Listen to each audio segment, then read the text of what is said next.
오늘은 좀 많은 분들이 약간 로망이라고 해야 될까요? 꿈꾸기도 하는 그런 직업입니다. 영화 감독에 대해서 우와. 준비를 해봤습니다. 사실 좀 요즘에는 코로나 때문에 좀 영화계도 좀 많이 힘든 상황을 겪고 있는데 그렇지만 이제는 이런 영화가 방금 말씀드린 대로 극장에 가서 표를 끊고 이렇게 앉아서 보는 것이 아니라 정말 이제는 그 방구석, 네, 또 유명한 또 프로그램명이 있듯이 정말 방구석에서 내가 정말 편안하게 영화를 상영할 수 있는 그런 어떤 플랫폼과 서비스들이 굉장히 많이 발달을 하고 있습니다. 그래서 오늘은 이런 웹이라든지 그런 서비스들을 활용한 영화 감독의 어떤 변화가 어떻게 일어나고 있는지에 대해서 준비를 한번 해봤습니다. 사실 정말 요즘은 웹 콘텐츠 너무 인기인 것 같아요. 네. 뭐 언제 어디서나 가볍게 볼 수 있기 때문이 아닐까라는 생각이 드는데 웹 예능이나 드라마는 많이 들어봤는데 웹 영화는 어떤 내용일까요? 네, 웹 드라마라는 건 우리가 흔히 생각하는 그 드라마가 뭐 10분이든 5분이든 간에 시리즈물로 이렇게 몇 화 이상이 상영되는 것이 웹 드라마라고 보시면 될 것 같아요. 웹 예능 역시 뭐 어떤 포맷을 가지고 지속적으로 뭐 몇 개월이든 뭐 몇 년이든 어떤 특정 기간 동안 지속해서 어떤 컨텐츠가 생산되는 것이 뭐 웹 예능이나 드라마라고 볼 수가 있는데 이 웹 영화 같은 경우에는 보통 우리가 영화를 보면 한 뭐 2시간, 3시간, 뭐 혹은 1시간 이 정도로 좀 길이가 있는데 웹 영화는 그러니까 단편인 거죠. 이 한 회에 해당하는 어떤 컨텐츠가 그리고 한 10분에서 20분 정도로 이렇게 제작이 되는 형태가 바로 웹, 우리가 오늘 볼 영화라고 볼 수가 있겠습니다. 그 혹시 이 웹 영화라는 이 컨텐츠가 좀 어느 나라가 가장 발달됐을 거라고 혹시 생각을 하세요? 글쎄요, 뭐 할리우드가 있는 미국일까요? 그러게요. 저도 미국 아닐까 하는데. 그렇죠. 이 웹 무비, 웹 영화의 시초는 우리나라이고요. 그리고 웹 영화가 실제적으로 생산되기 시작한 곳은 바로 중국입니다. 와, 네. 의외인데요? 그렇죠. 그래서 이거를 이제 중국어로 이제 웨이디에닝 이렇게 부르는데 이게 작은 영화, 그러니까 마이크로 미디어라는 이제 표현입니다. 우리나라에서 예전에 혹시 UCC라는 단어 혹시 생각나세요? 추억의 그 단어. 네네.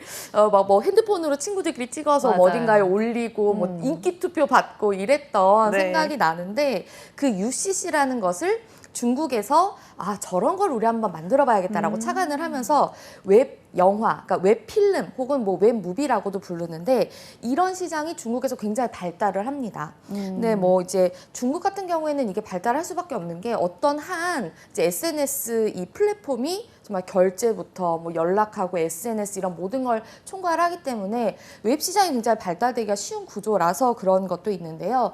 이제는 중국에서 우리나라로 다시 넘어와서 우리나라 같은 경우에는 뭐 V스크린이라든지 뭐 플레이리스트, 뭐 고목 이런 굉장히 웹 무비가 상영되어지는 그런 플랫폼들이 굉장히 발달을 하고 있습니다. 확실히 뭐 뉴미디어의 한 형태라고 하니까 앞으로 더 많이 성장하지 않을까라는 생각이 드는데 구체적으로 좀 영화 감독이 어떤 일을 하는지부터 알아보면 좋을 것 같아요. 네, 저희가 영상으로 준비를 했으니까요. 먼저 확인을 해보시겠습니다. 함께 보시죠. 어떤 날에는 경찰이 되어 범인을 잡으러 뛰어다니다가 갑자기 어느 날에는 악당이 되어 온갖 나쁜 일을 저지르고 다니기도 합니다. 내가 겪어보지 못한 다양한 일이 눈앞에 펼쳐지는 영화 속 세계. 스크린을 통해 우리의 꿈을 현실로 재현해내고 새로운 세계를 만들어가는 사람들이 있습니다. 오늘 소개해드릴 직업은 영화를 통해 우리들의 꿈을 실현시키는 영화 감독입니다.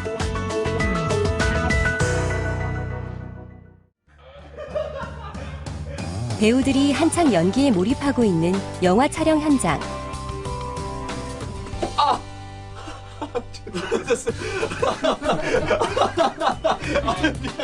한 씬을 연기할 때마다 배우들이 모니터로 달려와 본인의 연기를 확인하고 이 사람 말에 귀를 기울입니다.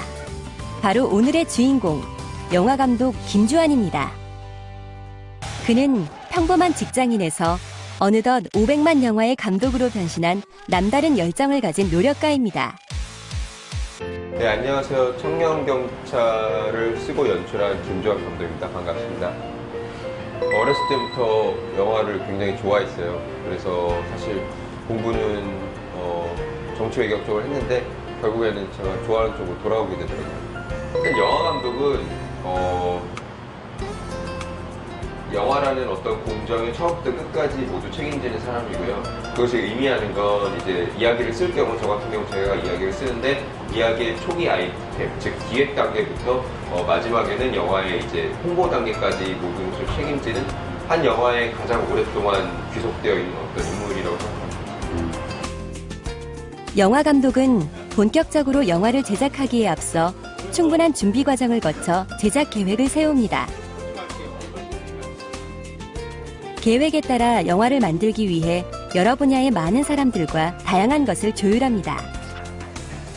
일단은 이야기가 있어야 되고요. 그리고 나서 대부분 제작사를 통해서 이루어지는 어떤 논의 단계, 캐스팅, 투자 배급사의 투자 과정, 영화가 촬영, 그러니까 프리프로덕션과 촬영 과정이 있는 다음에 이걸 편집하고 음악을 넣어보고 색감을 조절하고 최종 완성이 된 다음에 어떤 투자 배급사와의 모니터링 여러 가지를 겪어서 이제 그 다음에 마케팅적인 어떤 전략이라는 것들이 수립이 되고 배급 시기를 맞춘 다음에 배우들과 어떤 홍보 일정을 조율하고 네, 나오는 많이 걸립니다.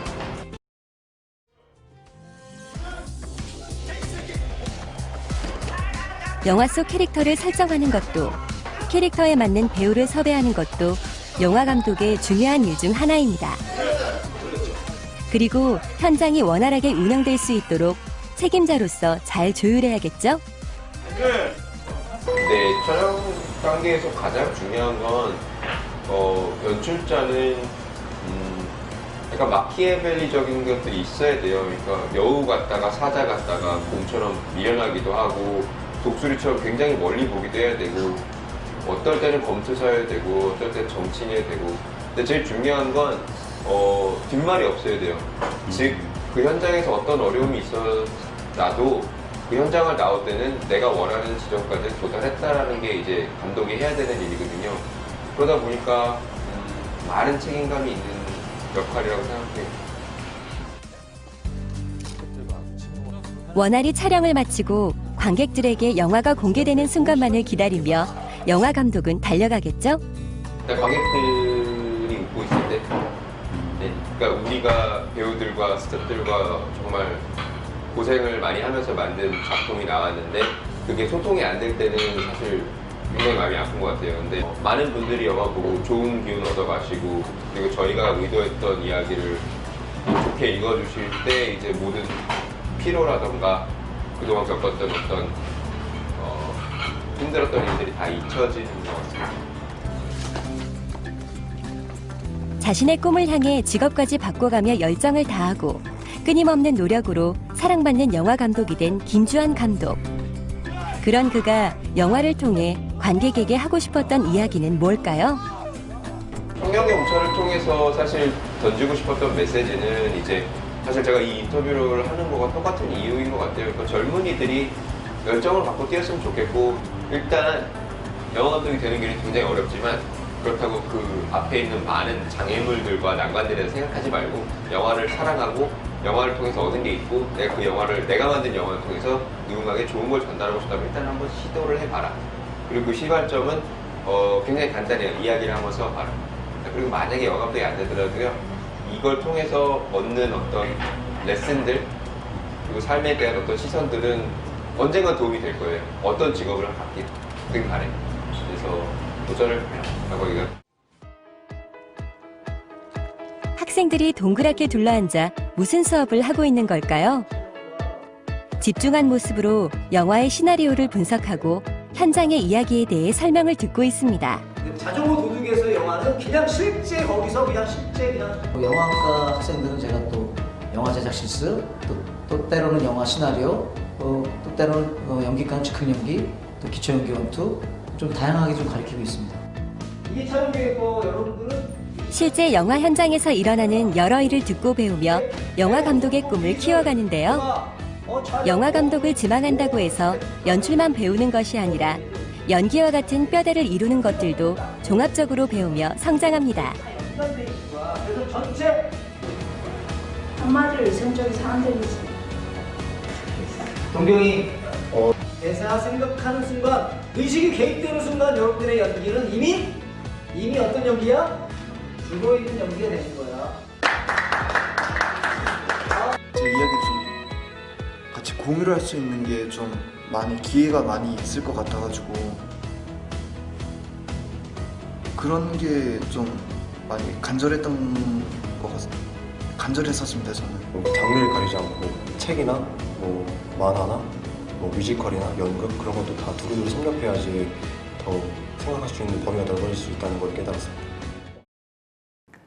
네, 영화 감독이 어떤 일을 하는지 영상으로 보고 오셨습니다. 뭐 조금 상상을 하긴 했었는데 역시나 정말 많은 고민과 또 다양한 일을 하고 계신다는 생각이 들고요. 점점 더 웹 영화까지 그 역할의 범위도 넓혀가고 있습니다. 쌤, 그러면 웹 영화가 어떤 건지 다시 한번 좀 설명해 주세요. 네, 만약에 우리가 뭐 너무너무 즐겨 이제 보는 어떤 OTT 서비스들에 상영되는 그런 영화가 다 웹 영화냐 이렇게 좀 궁금하실 수 있을 것 같은데, 우리가 극장에서 보던 것을 어떤 이 형태나 형식을 호환해서 뭐 웹에서 이제 상영을 한다, 이런 것은 웹 영화라고 보기는 어렵습니다. 웹 영화는 기본적으로 촬영 장비부터 뭐 어떤 이제 촬영 방식, 그리고 이 파일이나 어떤 이 컨텐츠 형태를 만드는 이 형식들이 모두 웹에 맞춰져 있습니다. 그러니까 단순 호환이 아니라 웹에서 상영하는 것을 염두하고 만든 어떤 컨텐츠가 바로 웹 영화라고 볼 수 있을 것 같은데요. 이 웹 영화, 뭐 웹 무비, 뭐 웹 필름, 뭐 다양한 형태로 불리고 있는 이 영화의 새로운 형태가 좀 이제 새로운 어떤 이제 반향을 불러일으켰다라고 볼 수가 있습니다. 기본적으로 이제 아까도 잠깐 말씀드렸지만 상영 시간도 굉장히 짧고, 그렇기 때문에 상영 시간이 길면 아무래도 뭔가 여러 개를 이렇게 찍어야 하기 때문에 제작 비용의 절감이라는 것이 있습니다. 네. 그리고 어떤 인원이라고 하더라도 최소 인원으로 촬영이 가능한, 그래서 네, 진입 장벽이 굉장히 낮아질 수가 있다, 이렇게 볼 수가 있습니다. 네. 네, 그러면은 웹 영화 감독 현황은 현재 좀 어떻게 되고 있나요? 혹시 사냥의 시간이라는 영화 혹시 알고 계세요?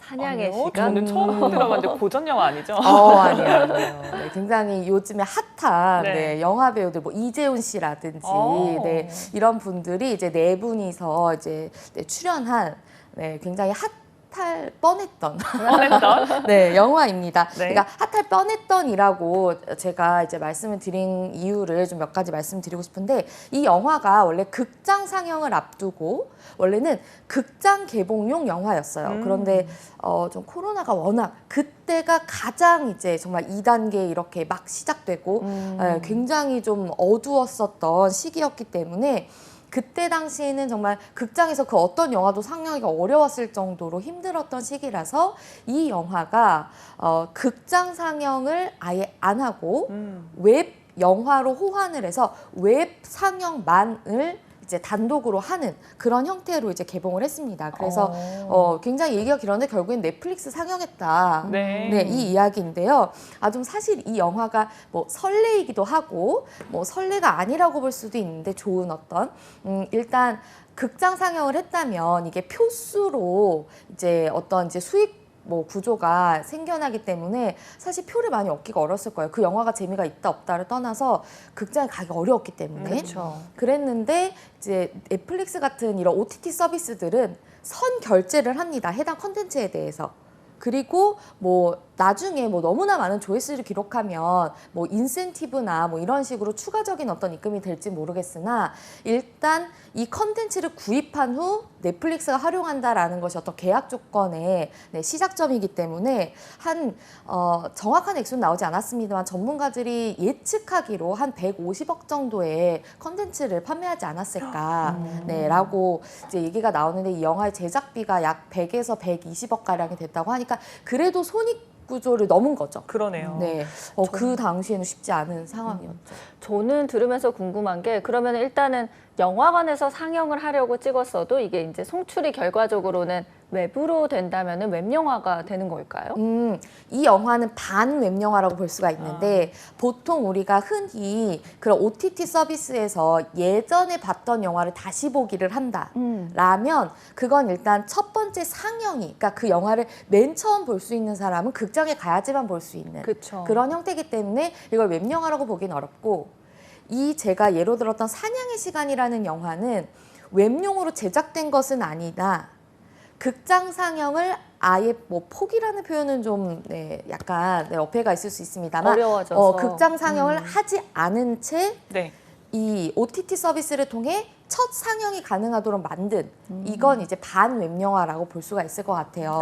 네. 그런데 이렇게 만약에 넷플릭스로 이제 뭐 아니면은 뭐 왓챠로 이런 식으로 상영이 되어지면 전 세계적인 어떤 시청층이라든지 이런 걸 얻을 수 있다는 것이 굉장히 장점이 될 수가 있고, 극장 같은 경우에는 표수로 이게 정말 우리가 결제를 극장표로 구입해야지만 그때부터 이제 수익이 발생하기 때문에 그런 어떤 약간의 제작자 입장에서 위험 부담이 있을 수 있을 텐데 그런 거나 뭐 아니면 이제 극장에 대한 오프라인 대관이 아무래도 이루어져야 되기 때문에 그런 네. 것을 이제 웹에서는 하지 않아도 된다라는 좀 부담감이 덜해지는 것. 그러니까 제작 비용을 줄일 수 있다라거나 어떤 위험 부담을 좀 감소시킬 수 있다라는 장점은 있을 수 있을 것 같은데요.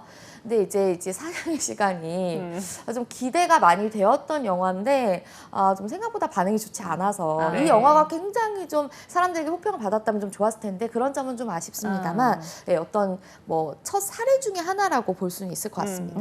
그래요. 뭐 의도를 했던 건 아니지만 이렇게 시작을 하면 또 더 발전하지 않을까 하는 생각이 듭니다. 네. 지금 웹무비 시장은 현재 좀 어느 단계에 와 있다고 보면 될까요? 뭐 우리나라 같은 경우에는 제가 아까 말씀드렸던 뭐 이런 그런 커다란 어떤 영화 시장으로서는 이제 첫 그 사냥의 시장이라는 게 반 웹영화다 이렇게 말씀을 드렸는데 미국 같은 경우에는 이제 뭐 중국은 아까 말씀드린 대로 굉장히 활발한 상태고요. 미국 같은 경우는 뭐 약 2시간 가량의 어떤 분량의 그런 대형 영화도 그러니까 넷플릭스 제작 혹은 웹용 제작, 뭐 넷플릭스, 뭐 단독 상영 이런 식으로 제작이 되는 곳들이 꽤나 있습니다. 네. 사실 영화가 굉장히 양질로 어떤 컨텐츠가 제작이 되었다가 배급사와 이제 배급 문제로, 그러니까 극장 상영 문제로 이게 아예 영화가 상영조차 되지 않고 묻혀버리는 경우들도 덜어 있거든요.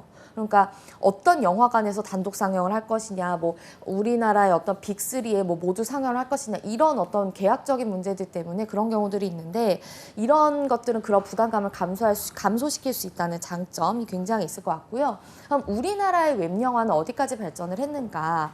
뭐 너무 흔히들 잘 아시는 유명한 뭐 레드벨벳의 아이린 씨라든지 뭐 시스타 보라 씨 그리고 엑소의 뭐 세훈 그런 배우 등이 이제 웹영화에 출연한 사례가 있고요. 얼마 전에 이제 우리나라에 굉장히 핫한 예능 이제 매니저가 참견하는 그 프로그램에서 이제 홍현희 씨가 졸업 작품 이제 웹영화에 정말 이제 무개런티로 출연을 해서 웹 영화라는 시장에 대해서 좀 알렸던 그런 사례도 있습니다. 네. 혹시 봉효민이라는 배우 혹시 알고 계세요? 공씨 아니요. 특이한데요, 공씨? 그렇죠. 이분이 대 감독이신 봉준호 감독님. 아드님이세요. 아드님이세요? 배우로 활동을 하고 네, 계시네요. 배우로 활동을 하고 계신데 또 두 분이 또 닮았어요. 심지어. 그래요? 네, 닮았는데 그분도 이제 결혼식이라는 웹무비로 데뷔를 한 사례가 있습니다. 네, 이렇게 좀 웹무비 시장에 좀 떠오르다 보니까 기존 기업들도 여기에 많이 진출하는 것 같기도 해요, 쌤. 네, 플레이리스트라는 제작사가 있는데요. 여기는 워낙 웹 예능이라든지 드라마 이런 것을 굉장히 잘 제작하는 그런 초기 어떤 시장 진입했던 그런 기업입니다. 그리고 YG 엔터테인먼트 정말 모르는 분이 없을 정도로 유명한 회사인데 거기서도 YG K 플러스라는 법인을 신설을 해서 웹 영화 등의 웹 컨텐츠 제작을 중점적으로 사업을 영위하고 있는 그런 곳들도 있습니다. 굉장히 좀 많이 발전을 하고 있고 이런 어떤 엔터테인먼트사나 제작사뿐만 아니라 아까 말씀드렸던 네이버 같은 웹 무비를 상영하는 플랫폼에서도 자체 제작을 하는 등 굉장히 활발한 네. 어떤 성장세를 이루고 있습니다. 네. 뭐 모든 직업이 그렇겠지만 정말 영화 감독으로 성공하기 진짜 어렵다라는 얘기 많이 하잖아요. 네. 근데 이렇게 다양한 기회가 열리고 있다는 건 참 좋은 소식인 것 같습니다. 네. 그러면 영화 감독이 되기 위해서 좀 어떤 역량이 필요할까요? 아무래도 말씀하신 대로 좀 어려운 면들이 많이 있고 이게 그냥 나 혼자서 뭐 출연하고 찍고 이런 것이 아니라 굉장히 많은 배우와 스텝을 총괄 관리해야 하는 그러면서도 이 예술적인 면과 그런 컨텐츠적인 면, 기획적인 면 이런 것들을 정말 두루 다 갖춰야 하는 그런 멀티태스킹이 필요한 직업이라고 볼 수 있는데요. 일단 컨텐츠를 제작하기 위해선 창의력이라든지 그런 어떤 이제 예술적인 능력 당연히 필요할 것 같고요. 이 사람들을 컨트롤할 수 있는 커뮤니케이션 능력 그리고 설득력, 그리고 굉장히 사소한 그리고 커다란 어떤 불의의 사건 사고들을 대처할 수 있는 순발력이나 조직 적응력, 어떤 순간적인 문제에 대한 해결력 이런 것들도 필요할 것 같고요. 인내심, 끈기 이런 것들도 굉장히 필요하고 본인에 대한 스트레스 관리도 아주 중요할 것 같습니다. 네. 네, 영화 감독하면 영화과 를 졸업한 사람만 이제 가능하냐 할 수 있는데 영상 디자인, 영상학 그리고 미디어 컨텐츠학과 이런 영상에 대해서 다루는 과 학생들도 굉장히 많이 영화 제작에 한 획을 긋고 있고요. 그리고 아무래도 이게 컨텐츠이다 보니까 국어국문학이라든지 이런 어떤 컨텐츠를 제작할 수 있는 능력을 가진 분들 혹은 그런 전공을 한 분들이 좀 많이 진출을 하는 건 사실이지만 영상이라든지 아니면 컨텐츠 제작의 어떤 경험이나 어떤 교육을 통한 능력 향상이 충분히 되어 있는 분이라면 사실 누구나 도전이라는 건 좀 말이 그럴 수 있지만 누구나에게 열려 있는 직업이긴 합니다. 물론 네. 쉽지는 않겠지만요. 그러게요. 네, 정말 영화 감독 그리고 웹 무비에 대해 관심을 갖는 분들이 점점 많아지지 않을까 싶은데 마지막으로 이분들에게 조언 한마디 해주세요. 네, 예전 같으면 독립영화, 졸업영화 이런 것들을 만들면 이게 사실 상영되거나 유명해지기가 사실 쉽지 않은데 이런 외부로 상영하는 그런 컨텐츠라든지 그런 플랫폼의 수요가 굉장히 점점 증가하고 있기 때문에 저예산 어떤 컨텐츠에 대해서 더 많은 사람들이 접촉할 수 있어서 앞으로는 그래도 좀 초기 진입 장벽이 약간은 낮아지지 않을까 좀 더 희망을 갖고 도전해 보시기를 권해드립니다.